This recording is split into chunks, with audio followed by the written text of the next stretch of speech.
Bom dia a todos e todas.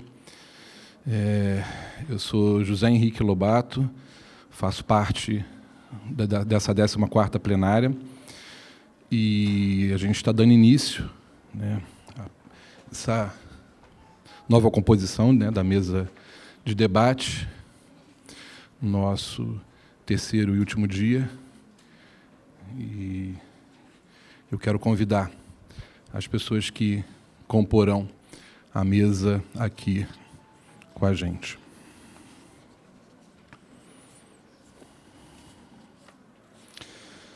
Remi Damasceno Lopes, Ivanilda Figueiredo, Rita Flores Miller.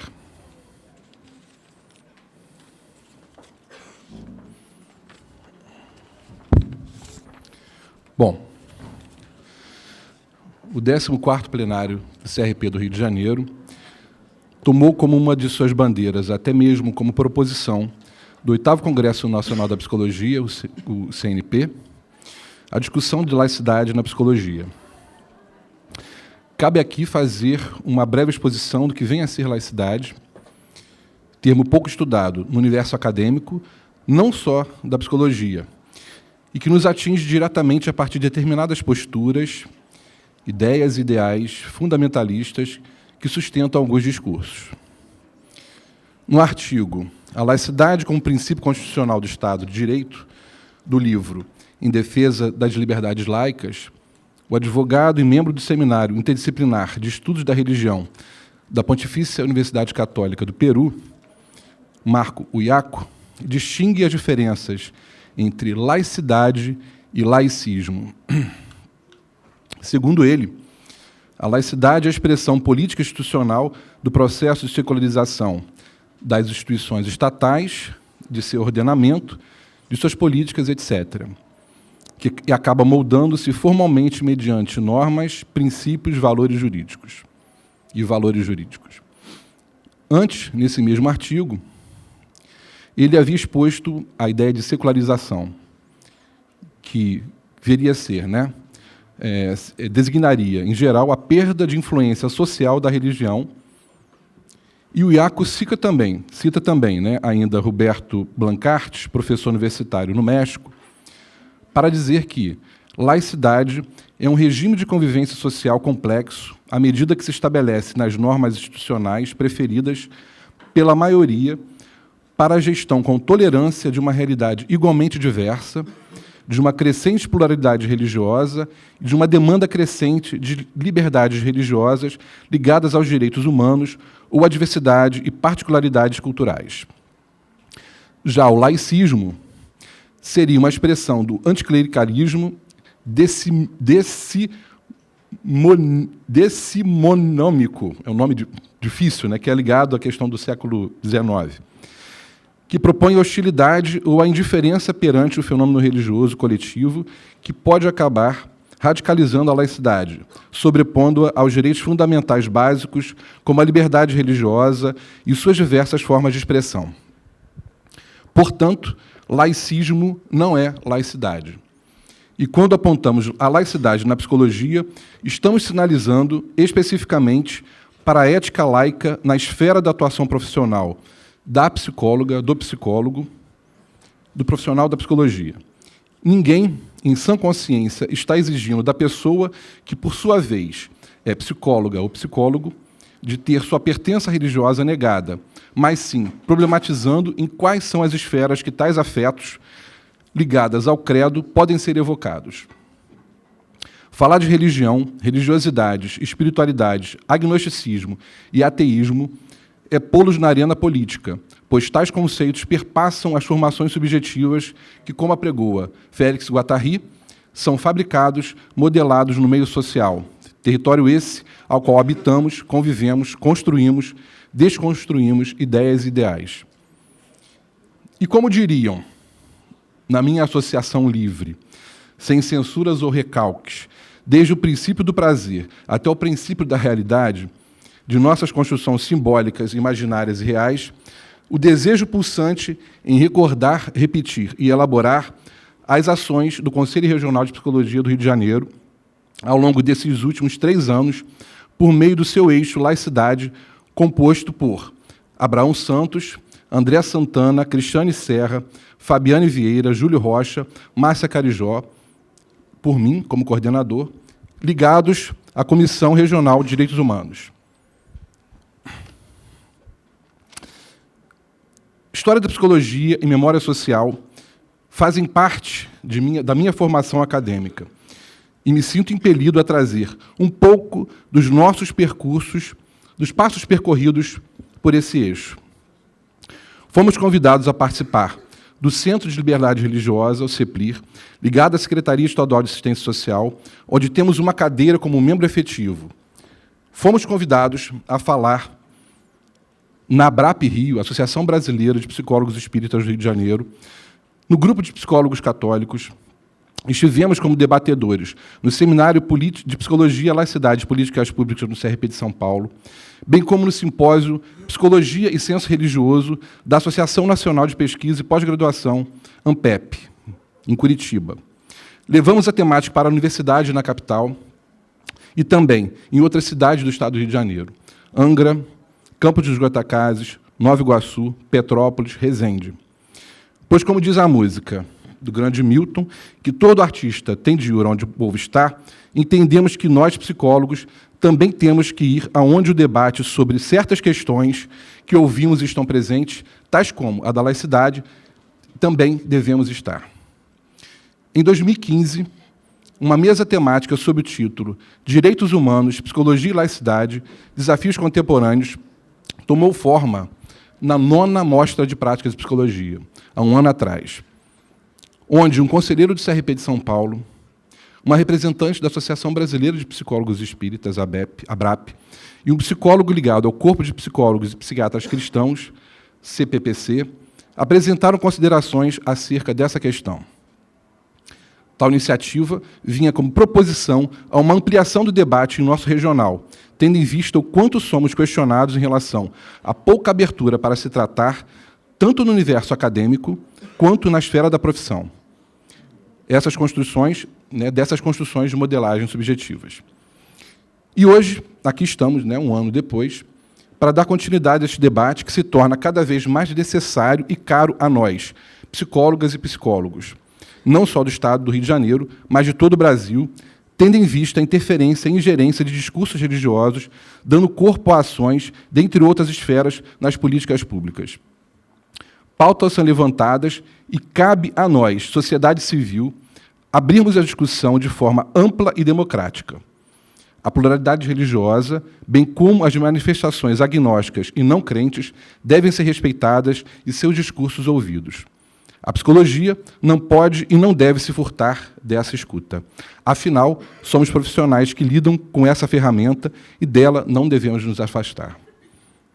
Passo, então, agora a palavra aos nossos conferencistas. Primeiro a debater será o Remi Damasceno Lopes, graduado em Psicologia pela UFRJ, mestre em Psicologia Social pela UERJ e especializando pelo IFEM, em Clínica Fenomenológica Existencial. Bom dia, e eu agradeço o convite para participar dessa mesa.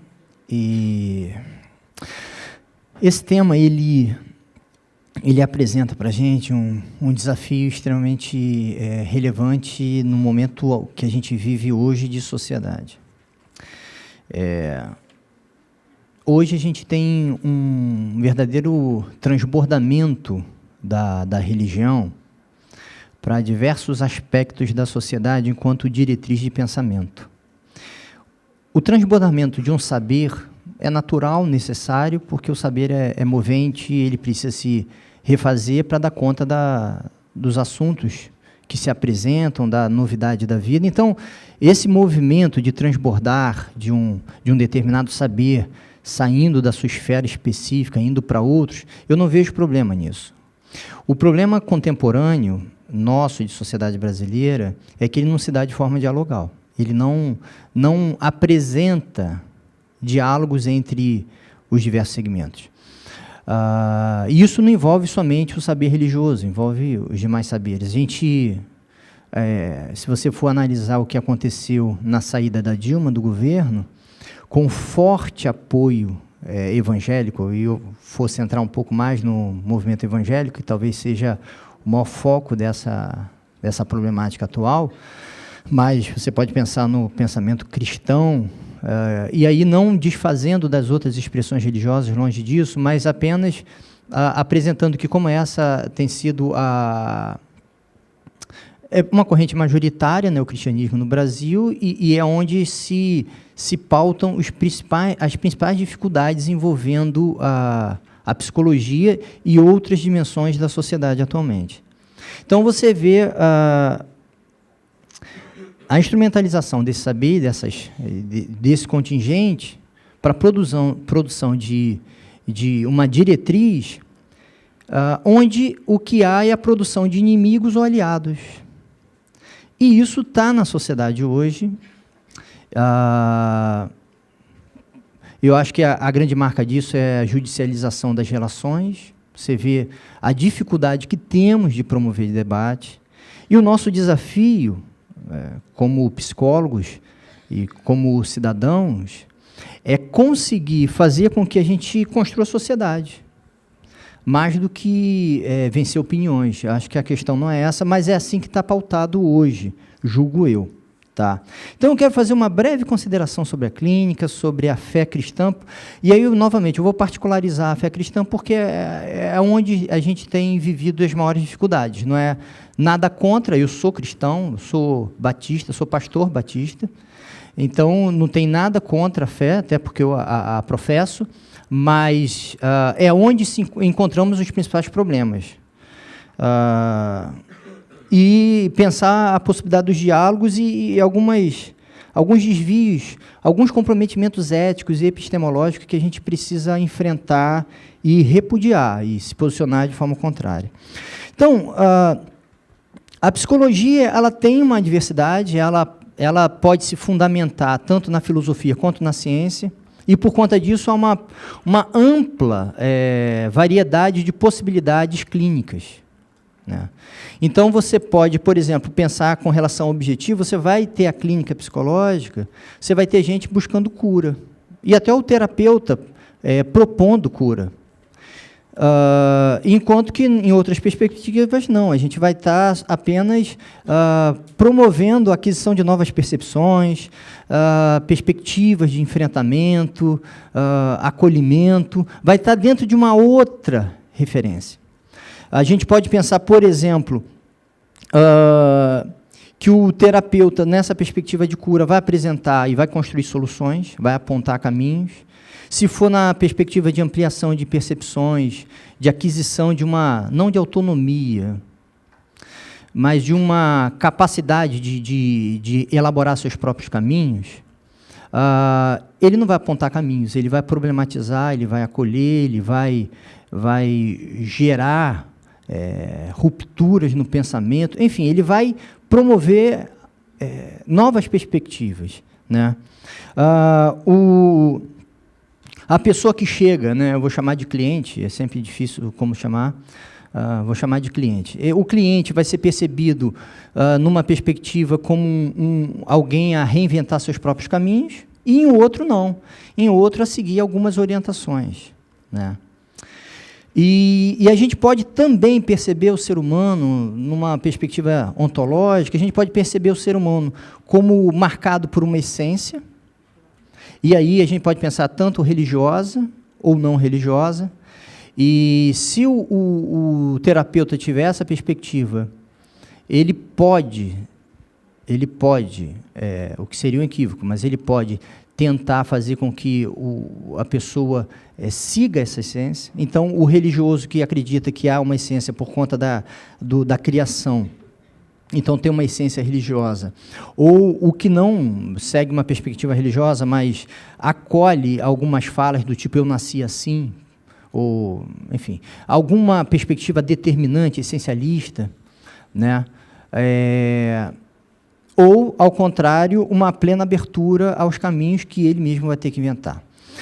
O que eu quero dizer é que, dependendo da perspectiva que se tem, a sua convicção de fé política, Qualquer convicção não altera em absolutamente nada ao seu fazer clínico no que se refere à interposição dos saberes.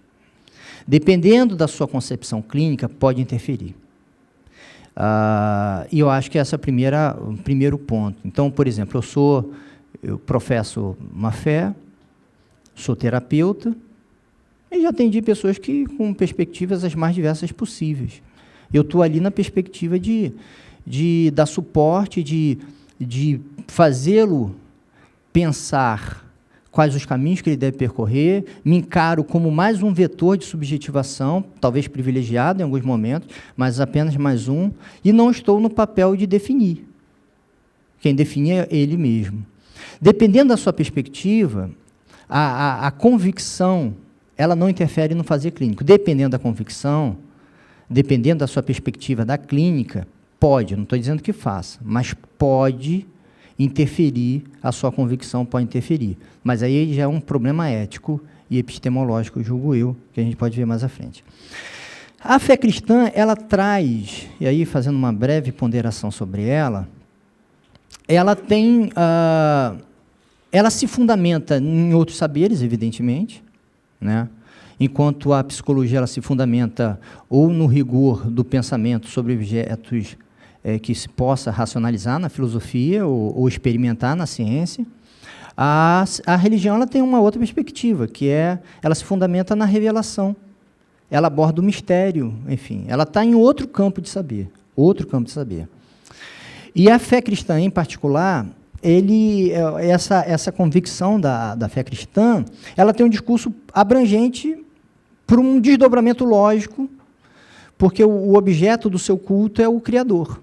Se é o Criador, o fiel ele está habilitado, ou melhor, ele está autorizado pela fé a abordar todas as questões. É por isso que você teve, por exemplo, anos lá atrás, a CNBB apoiando e encabeçando a auditoria da dívida externa, a EVB, que era uma associação extinta evangélica, encabeçando uma campanha de desarmamento, quer dizer, campos que não estariam diretamente vinculados à religião, mas é porque, na medida em que você se relaciona com o Criador, todos os aspectos da criação lhe são caros. Entende? Então, a fé cristã é uma fé atrevida, uma fé que se propõe a falar sobre tudo.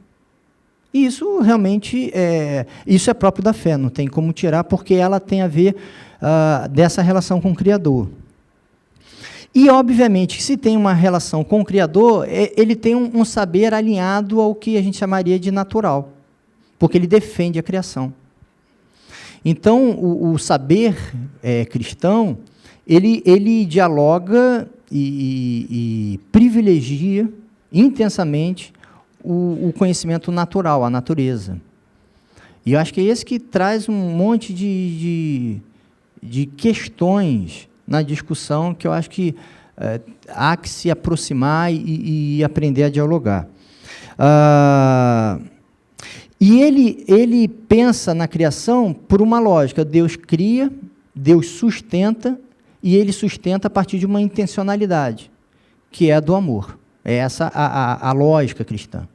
Então, se cria, sustenta e tem uma intencionalidade de amor, logo, pensa-se que esse é o melhor caminho para o ser humano.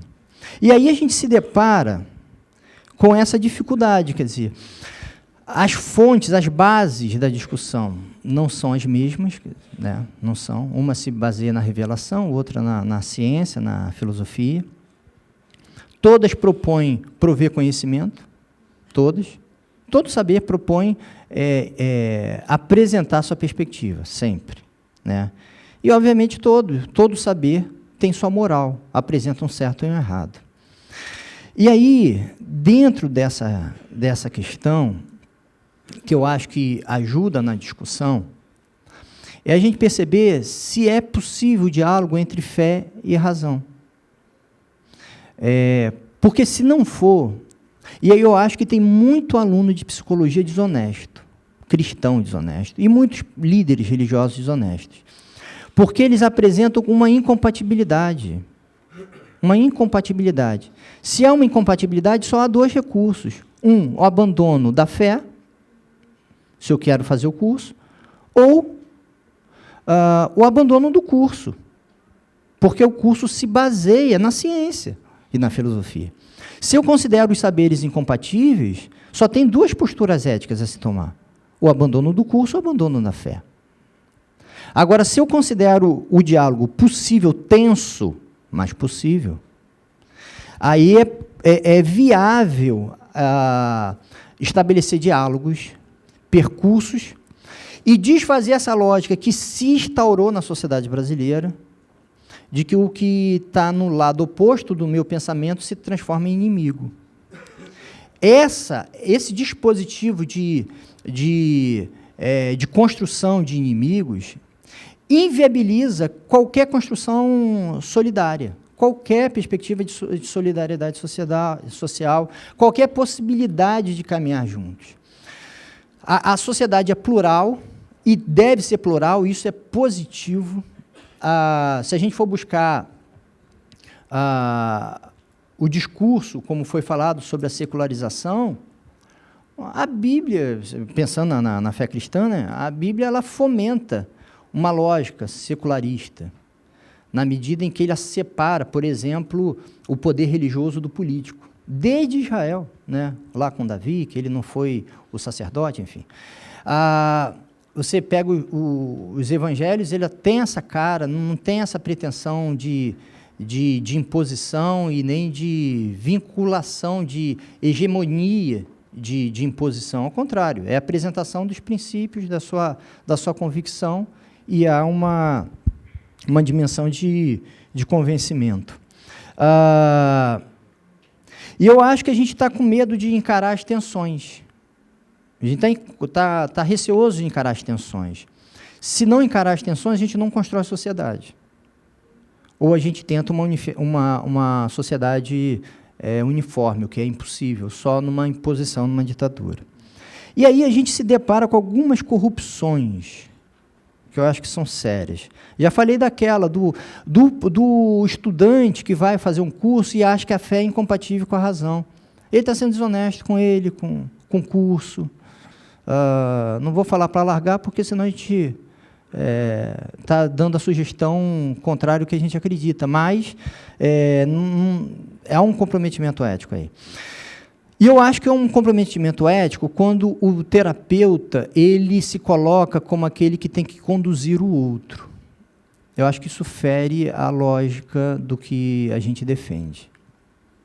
Em que o terapeuta, se ele se coloca como o que vai apresentar o caminho que o outro deve percorrer, a minha convicção de fé ou qualquer outra vai ser colocada em pauta e vai fundamentar a minha atuação.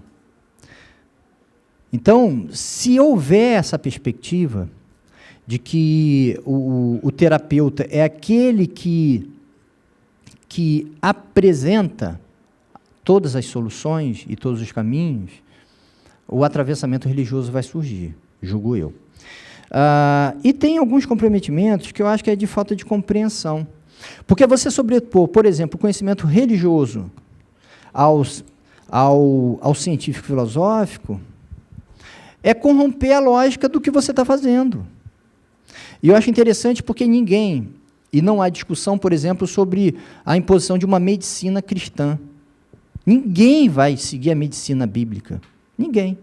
Por quê? Porque senão vai morrer. É um conhecimento muito primário diante do que temos hoje. A engenharia bíblica, enfim. Quando a gente vai tratar do saber, a gente vai para a produção do saber em que eu me insiro. E aí, se eu coloco o referencial religioso acima do saber para o qual eu estou estudando, no qual eu estou estudando e que eu pretendo ser um profissional da área, eu estou cometendo um erro ético e epistemológico, porque o meu conhecimento tem que, senão nem preciso do curso. Se fosse só o religioso, eu precisaria estudar a religião. Outra coisa que eu acho complicado é que tem profissionais, e eu acho que isso, de certa forma, é estimulado em alguns segmentos religiosos, que esvazia a importância do saber psi, concebendo apenas como um conjunto de técnicas para favorecer a construção daquilo que eu já sei. Eu já parto de um saber, e aí esse saber religioso, e eu faço da psicologia um instrumental. Não um conjunto de saberes que vão apontar reflexões sobre o humano, mas estratégias de modelação do humano. Eu acho que isso é um problema conceitual, estimulado em alguns setores, e que pode abarcar, que pode originar de outras fontes de saber. Mas do religioso, isso, infelizmente, é um problema. Há uma redução do humano ao religioso, um negócio impressionante. E é uma corrupção às bases da fé cristã. Porque na esfera cristã, primeira coisa, a redução da experiência religiosa a uma moralização é apresentar um aspecto que é secundário na experiência da fé e colocá-lo no aspecto central. O aspecto central da experiência cristã é relacional com Deus e com as pessoas. A moralização assume um aspecto secundário. Quando eu coloco como primário um aspecto que é secundário, que é um desdobramento, eu corrompo a própria lógica da fé e não por isso a gente encontra líderes religiosos na suposta defesa do cristianismo desagregando, fomentando rupturas sociais, enfim. É contraditória a lógica do evangelho. Mas é por quê? Porque ele faz uma corrupção à própria lógica do evangelho. E ignorar, eu acho que há muitos que ignoram que a incidência do cristianismo se dá por convencimento. E aí entra uma questão mística, né? Da mística cristã, que é a atuação do Espírito Santo. É convencimento, não é imposição. O cristão é aquele que fala, e se o outro reclama, fala, não, tudo bem, falei. Entendeu? Ele não está para produzir verdade, porque ele já acredita numa verdade. Ele está para apresentar o que acredita, e por isso que, e para vivê-lo, por isso que ele pode conviver com muita facilidade entre diferentes. Ou, teoricamente, poderia. Então, eu quero concluir dizendo o seguinte, não existe uma psicologia cristã. Só existe no estudo teológico, aí existe. Como que a Bíblia aborda o humano? Aí você vai para a teologia. Na psicologia não existe uma psicologia cristã, porque não existe uma psicologia, julgo eu, e aí sem ferir as suscetibilidades possíveis. O fundamento da psicologia tem que ser a ciência, ou tem que ser a filosofia. Não pode ser uma convicção religiosa, ou política, ou qualquer outra. Política no sentido de corrente de poder, né? de gestão de um Estado.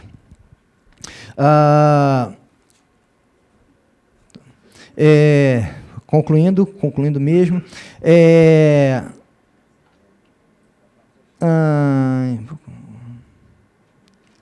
e aí, outra coisa que não faz sentido, e que eu acho que é plenamente possível, né? Assim, não faz sentido essa questão da imposição de perspectivas, né?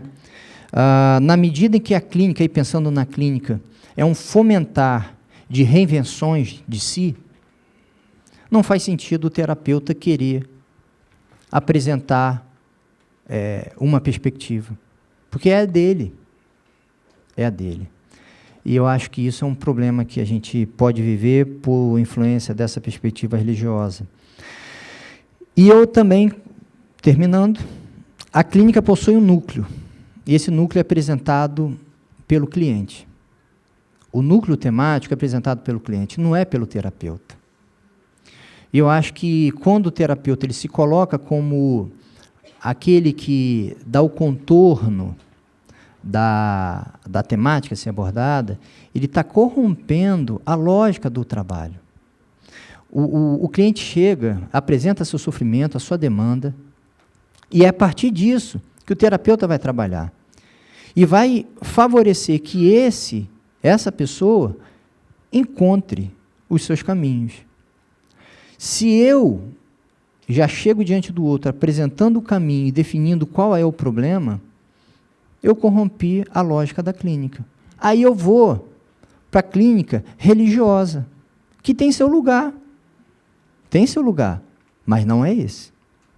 Então, eu acho que há uma incompreensão, há uma imposição, há uma lógica proselitista, e na psicologia isso particularmente encontra-se acentuado.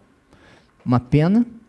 E eu digo que os lamentos e dificuldades que temos como psicólogos, eu digo sem nenhuma dúvida que eu também os tenho como pastor, porque é difícil dialogar com essa turma.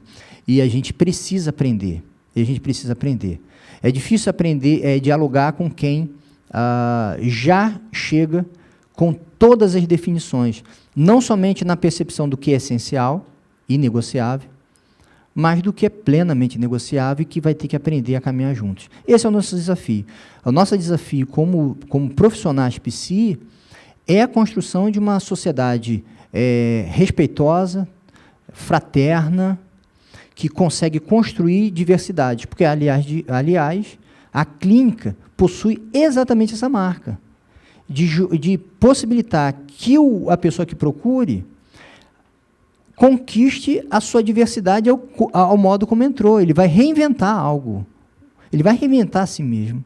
Então, é a lógica da diversidade, dos novos caminhos. Se a gente não fomentar isso, não acreditar nisso, e não defender isso, e não praticar isso, a gente compromete o nosso próprio fazer e a nossa própria coerência.